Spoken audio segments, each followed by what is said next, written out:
जुल्फ़िकार अली भुट्टो ने जैसे ही सदर पाकिस्तान का ओहदा संभाला, उन्होंने सदर याहिया खान को उनके मकान में नजरबंद कर दिया और जनरल गुल हसन से फौज की क़यादत संभालने के लिए कहा।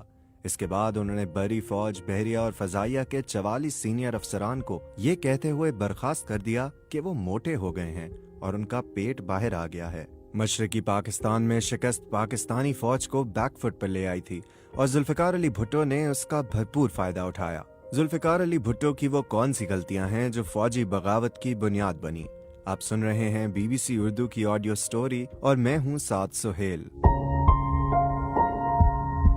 कुछ ही दिनों के बाद जनरल गुल हसन भी उनके दिल से उतर गए और उन्हें एक ऐसे चीफ की जरूरत पड़ गई जो आंखें बंद करके उनके हर हुक्म को बजा लाए। ओवन बेनेट जोन्स ने अपनी किताब the Bhutto dynasty struggle for power in Pakistan में लिखा है कि भुट्टो ने गुल हसन को बर्खास्त करने का हुक्म अपने स्टेनोग्राफर के बजाय अपने एक सीनियर साथी से टाइप करवाया। जनरल गुल हसन की बर्खास्तगी के हुक्म के बाद उन्होंने अपने काबिल एतमाद साथी गुलाम मुस्तफा खर से जनरल गुल हसन के साथ लाहौर जाने को कहा ताकि गुल हसन से उस वक्त तक कोई राब्ता न हो जब तक कि उनके जानशीन की तकर्री का हुक्म जारी न हो जाए। इस फैसले की मुखालफत करने वाले मुमकिन अहदेदारों को एक फर्जी इजलास के लिए तलब किया गया और उन्हें इस वक्त तक वहां रखा गया जब तक कि गुल हसन का इस्तीफा नहीं ले लिया गया। रेडियो और टीवी स्टेशंस पर पुलिस तैनात कर दी गई और पीपल्स पार्टी ने रावलपिंडी में एक अवामी जलसा इस मकसद के साथ मुनक्किद किया कि कहीं सदर भुट्टो को इस मामले में अवामी हिमायत की जरूरत न पड़ जाए। गुल हसन के बाद भुट्टो ने अपने काबिल एतमाद जनरल टिक्का खान को पाकिस्तानी फौज का सरबराह मुकर्रर किया। कुछ ही महीनों में भुट्टो का तकब्बुर इतना बढ़ गया कि उन्होंने पार्टी के सीनियर साथियों की भी तौहीन शुरू कर दी।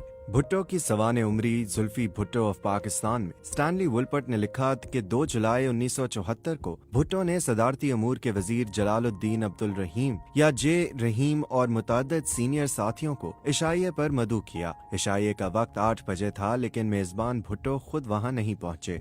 जब रात के 12 बज गए तो रहीम ने अपना ग्लास मेज पर रखा और चीख कर कहा, तुम सब चमचे जब तक चाहो उस वक्त तक लाड़काना के महाराज का इंतजार करो, मैं तो अपने घर जा रहा हूँ। जब भुट्टो ज़ियाफत पर पहुंचे तो हफीज पीरजादा ने उन्हें रहीम के सलूक के बारे में बताया। देर रात गए वजीर आजम की सिक्योरिटी के सरबराह ने रहीम के घर जाकर उन्हें इतना मारा कि वो बेहोश हो गए। जब रहीम के बेटे सिकंदर ने इस मामले में मुदाखलत करने की कोशिश की तो उसे भी मारा पीटा गया। जब टिक्का खान की मुद्दत मुलाजमत खत्म हुई तो उन्होंने भुट्टो को अपने जानशीन के लिए मुमकिना 7 लोगों की फहरिस्त भिजवाई। इसमें उन्होंने दानिस्ता तौर पर जनरल ज़ियाउल हक का नाम नहीं रखा क्योंकि उन्हें हाल ही में लेफ्टिनेंट जनरल के तौर पर तरक्की दी गई थी, लेकिन भुट्टो ने उन्हीं के नाम पर मुहर सब्त की। शायद उसकी वजह यह थी कि ज़िया ने भुट्टो की चापलूसी में कोई कसर नहीं छोड़ी थी। ओवन बेनेट जोन्स लिखते हैं कि कई बार जनरल ज़िया ने अपने मुल्क और फौज की खिदमात के बदले भुट्टो को तलवार पेश की। एक बार उन्होंने भुट्टो को न सिर्फ आर्मर्ड कोर का तनख्वाह न लेने वाला चीफ कमांडर करार दिया बल्कि उनके लिए फौज की मखसूस वर्दी भी सिलवाई। भुट्टो की सवाने उम्री में स्टैनली वुलपर्ट लिखते हैं कि ज़िया ने कभी ये तासुर नहीं दिया कि वो कोई फौजी बगावत कर सकते हैं। भुट्टो ने उन्हें कभी संजीदगी से नहीं लिया। वो अक्सर उनके दांतों का मजाक उड़ाते थे। उनके बारे में एक कहानी मशहूर थी कि एक बार ज़िया सिगरेट पी रहे थे। इसी वक्त भुट्टो कमरे में दाखिल हुए। इस खौफ से कि भुट्टो को अपने सामने सिगरेट पीते देखकर बुरा न लगे, उन्होंने फौरन जलती सिगरेट अपनी जेब में डाल ली। थोड़ी देर बाद कमरे में कपड़े जलने की बू फैल गई। जुल्फ़िकार अली भुट्टो ने सोचा कि जो शख्स उनसे इस कदर डरता हो वो उनके खिलाफ कैसे बगावत कर सकता है। इसी दौरान भुट्टो हुकूमत के खिलाफ मुल्क भर में मुजाहरे शुरू हो गए। भुट्टो की बेहतरीन काविशों के बावजूद अमन व अमान बहाल होता नजर नहीं आ रहा था। लाहौर में 3 ब्रिगेडियर्स ने लोगों पर फायरिंग से इनकार कर दिया। एक जगह फौजियों ने गोली चलाने के हुक्म की तामील की, लेकिन उन्होंने हुजूम के सर से ऊपर फायरिंग की। ओवन बेनेट जोन्स लिखते हैं कि भुट्टो की सबसे बड़ी गलती अपने मुखालिफिन से मुज़ाकरात में आर्मी कोर कमांडरों को शामिल करना थी। वो लिखते हैं कि भुट्टो के नुक्ता नजर से वो फौज को साथ लेकर चलने की कोशिश कर रहे थे, लेकिन फौजी अफसरान ने उन्हें दूसरी नजर से देखा। उनके ख्याल में भुट्टो के इस इक़दाम से जाहिर हुआ कि वो कमजोर हैं और हुकूमत चलाने की पोजीशन में नहीं हैं। तमाम तर मुखालफत के बावजूद भुट्टो ने 7 मार्च सन 1977 को आम इंतखाबात करवाए। आने वाले इंतखाबी नताइज पर आम पाकिस्तानियों ने यकीन नहीं किया। भुट्टो की पीपल्स पार्टी को कौमी असम्बली की 200 में से 155 नशिस्तें मिलीं, जब्कि हिज़्ब इख्तिलाफ पीपल्स नेशनल अलायंस को इस कदर तशहीर के बावजूद सिर्फ 36 नशिस्तें मिली।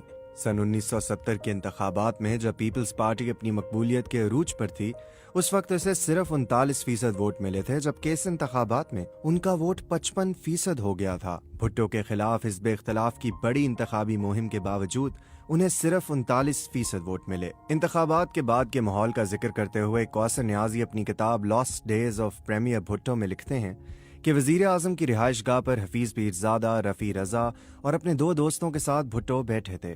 पीरजादा की तरफ देखकर उन्होंने पूछा कि हफीज कितनी नशिस्तों पर धांधली हुई होगी। उनका जवाब था, सर 30 या 40 पर। भुट्टो ने कहा कि क्या हम अपोजिशन से इन नशिस्तों पर दोबारा इंतखाब लड़ने के लिए नहीं कह सकते? हम इन सीटों पर उनके खिलाफ अपना उम्मीदवार नहीं खड़ा करेंगे। भुट्टो चाहते थे कि वह लाड़काना से बिला मुकाबला मुंतखब हों, जबकि उनके मुशीर रफ़ी रजा इसके सख्त खिलाफ थे। भुट्टो के खिलाफ लड़ने वाले PNA उम्मीदवार को एक और सीट लड़ने की पेशकश की गई थी और उन्हें यह भी बताया गया था कि वो बिला मुकाबला जीत जाएंगे। उन्होंने इस पेशकश को कबूल नहीं किया। नतीजा ये हुआ कि उन्हें अगवा कर लिया गया ताकि वो अपने कागजात नामजदगी नहीं भर सकें। ओवन बेनेट जोन्स लिखते हैं कि हफीज पीरजादा ने उन्हें बताया था कि इंतखाबात में गड़बड़ इस वाकये से शुरू हुई थी। भुट्टो को देखकर पीपल्स पार्टी के 18 उम्मीदवारों ने भी ये यकीन दहानी चाही थी कि कोई भी उम्मीदवार उनके खिलाफ न खड़ा हो। पाकिस्तान के मारूफ सहाफ़ी खालिद हसन ने अपनी किताब रियर व्यू मिरर 4 मेमोआर्स में लिखा कि भुट्टो के एक मुशीर राजा अनवर ने फौजी बगावत से जरा कबल भुट्टो और जनरल टिक्का खान के माबैन एक मुलाकात देखी थी। भुट्टो ने टिक्का खान से कहा कि जनरल, आपको याद है कि आपने ज़िया को आर्मी चीफ बनाने की मुखालफत की थी? अब आपको एतराफ़ करना पड़ेगा कि मैंने सही फैसला किया था।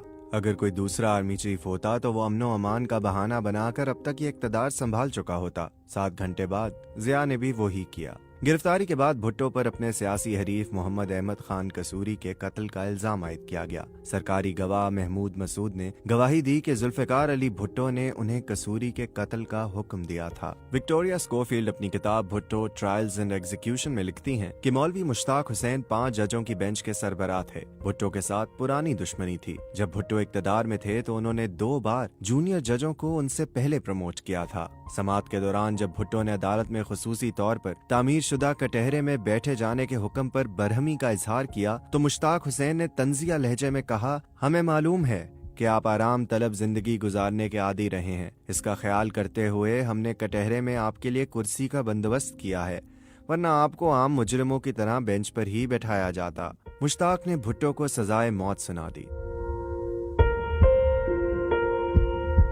भुट्टो ने इसके खिलाफ सुप्रीम कोर्ट में अपील की। फरवरी सन 1979 में सुप्रीम कोर्ट ने भी हाई कोर्ट के फैसले पर 4-3 के फर्क से मोहर लगा दी। ओवन बेनेट जोन्स लिखते हैं कि इससे पहले कभी भी कत्ल की साजिश के मुकदमे में मौत की सजा नहीं सुनाई गई थी और न ही अदालत उज़्मा के जजेस मुजरिम की सजा और जुर्म के बारे में मुत्तफिक थे। इस सजा पर यह भी सवालात उठे कि मुल्जिम को उस वक्त भी कत्ल का मुजरिम ठहराया गया था, हालांकि वो जाए वकुआ पर मौजूद भी नहीं था। भुट्टो ने फैसले के खिलाफ नजरसानी की दरख्वास्त भी दायर की, लेकिन इस बुनियाद पर इसे मुस्तरद कर दिया गया कि उसमें यह बहस नहीं की गई कि पिछले 2 मरहले के फैसले में कानून की खिलाफ वर्जी हुई है। रूस के सदर ब्रेज़नेव, चीन के सरबराह हुआ गफिंग और सऊदी अरब के शाह खालिद समेत दुनिया भर के मुतादिद रहनुमाओं ने भुट्टो की सजा को माफ करने की अपील की। बरतानिया के वजीर आजम जनरल ज़िया को 3 खत लिखे, जिसमें एक खत के आखिर में उन्होंने लिखा, बतौर फौजी आपको एक पुरानी बात याद होगी कि मैदान जंग में तो घास बहुत जल्दी आग पकड़ती है,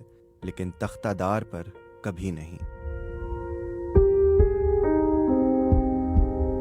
लेकिन ज़िया ने भुट्टो को फांसी देने का इरादा कर लिया था। आखिर में मामला रहम की दरख्वास्त तक पहुंचा। पाकिस्तान में ये जरूरी नहीं कि मुजरिम या उसके अहले खाना की तरफ से सदर के पास रहम की इल्तिजा की जाए, लेकिन फिर भी इस ख्याल के तहत कि कहीं ज़िया ये बहाना बनाकर भुट्टो को फांसी न दे दें कि उनके अहले खाना ने उनके लिए कुछ नहीं किया, भुट्टो की एक बहन शेरबानो इम्तियाज की जानिब से रहम की अपील की गई। 1 अप्रैल सन 1979 को शाम को जनरल ज़िया ने सुर्ख रोशनाई में 3 अल्फाज लिखे, पिटिशन इज रिजेक्टेड, यानी अपील मुस्तरद की जाती है। इस ऑडियो स्टोरी की स्क्रिप्ट के मुसन्निफ हैं रेहान फजल, जिनका तहरीर करदा आर्टिकल पढ़ने के लिए आप विजिट कर सकते हैं bbcurdu.com।